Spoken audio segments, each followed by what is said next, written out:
President Trump taking aim at Robert Mueller.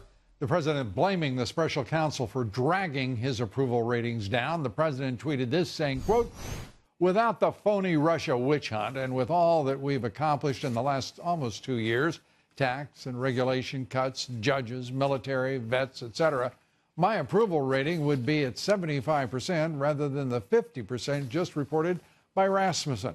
It's called presidential harassment. You got to love that. Presidential harassment. It is all of that and much more. Joining me now, former Deputy Assistant Attorney General Tom Dupree, a partner now in the Washington, D.C. office of Gibson, Dunn & Crutcher, one of the leading appellate attorneys in this country. Good to see you, Tom. Good evening, Lou. Fox legal analyst, author of the New York Times bestseller, The Russia Hoax. And he always makes me go to the subtitle, The Illicit Scheme to Clear Hillary Clinton and Frame Donald Trump. I should have made it shorter. You should have. But I said one who's put out a few books with tireless subtitles, I understand. Okay. Great to have you with us, gentlemen. Let's start, Tom, with you. William Barr, is he the right man for this president at this time? I think it was a good choice, Lou, or at least a potentially good choice. The fact is Barr is someone who obviously has had the job before. I think he's widely regarded as a serious guy, a credible guy, a guy who knows how the Justice Department operates on a daily basis. I will say this, though, Lou. I was a bit surprised in that Trump obviously holds himself out as someone who's a disruptor, who makes the unconventional, non-establishment choice. And Barr isn't quite that. Don't get me wrong. I think it's a good choice, but it isn't quite the direction that I thought President Trump would be going in. What direction do you think he'd go? I thought that he might go for someone with whom he had a longer personal history. Yeah. Frankly, I think it's good. I think it is good to get someone who is independent, precisely because they will have the courage to stand up to you and wave you off terrible ideas. I hate it when you prosecutors use that word independent, because that, to me, is just pure nonsense. Well, it's the Attorney General works for the president. Just the president is the boss for that department, just like any other. And an independent should not be synonymous with the word rogue.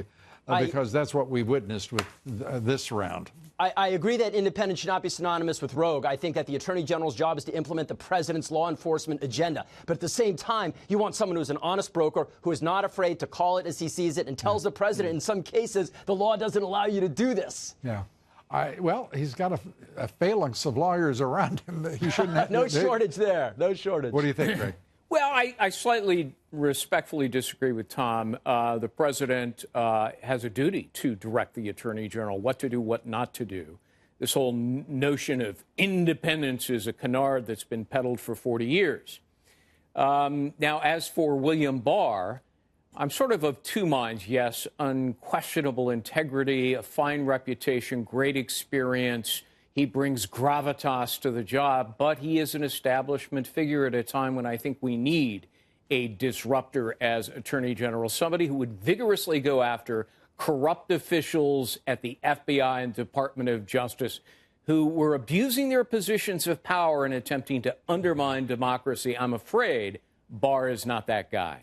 Well, let's talk about that. There are a lot of issues we could discuss, but I think it's helpful tonight if we spend some time on this issue with both of you. Tom, this is an establishment figure, but at the same time, he has been very supportive of the president's right to have fired Robert Mueller, volubly so, in point of fact. The establishment thing really does, worry everybody. But I don't know if, and I'd like to ask both of you the same question. Can this president get a non-establishment figure through the Senate? Well, I think that is a great question, because as we know, although the Republicans do have the majority and can push it through, they can't tolerate many defections. And I don't know if in this political climate, all the Republicans would adhere to support whomever the president nominates for Attorney General. As far as Barr's history goes, I think you are absolutely right. And I think Barr recognizes the fact that the president has the power to fire Bob Mueller.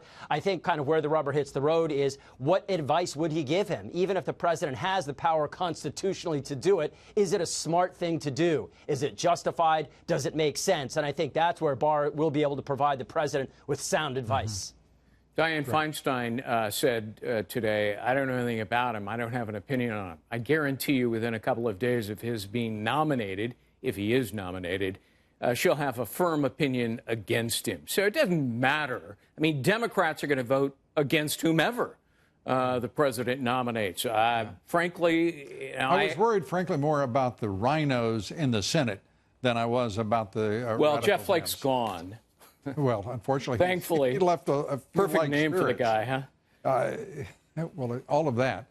But as we look at what the president faces here, and it really gets to this issue, he is going to, I think you have to presume, at least assume, without being presumptuous, that he will seek a second term.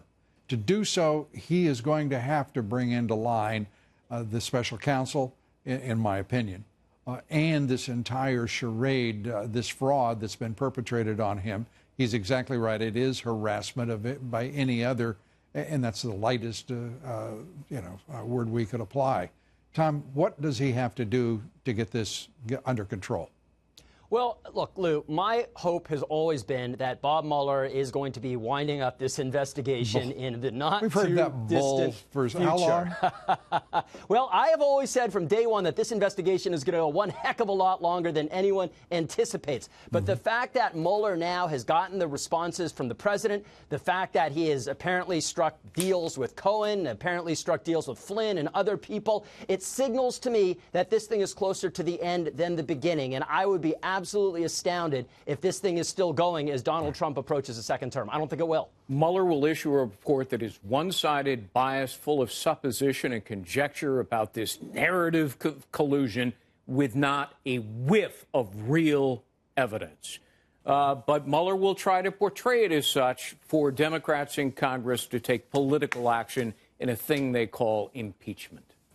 I think at some point, this president is going to have to take very strong action to bring the Justice Department and the FBI to justice, because right now all of the people have been named and as perpetrators in one of the greatest series of acts of political corruption in our history are going scot-free. Right. Tom Dupree, Greg Jarrett, thank you both. We appreciate it. Thank you, Liv. Thanks.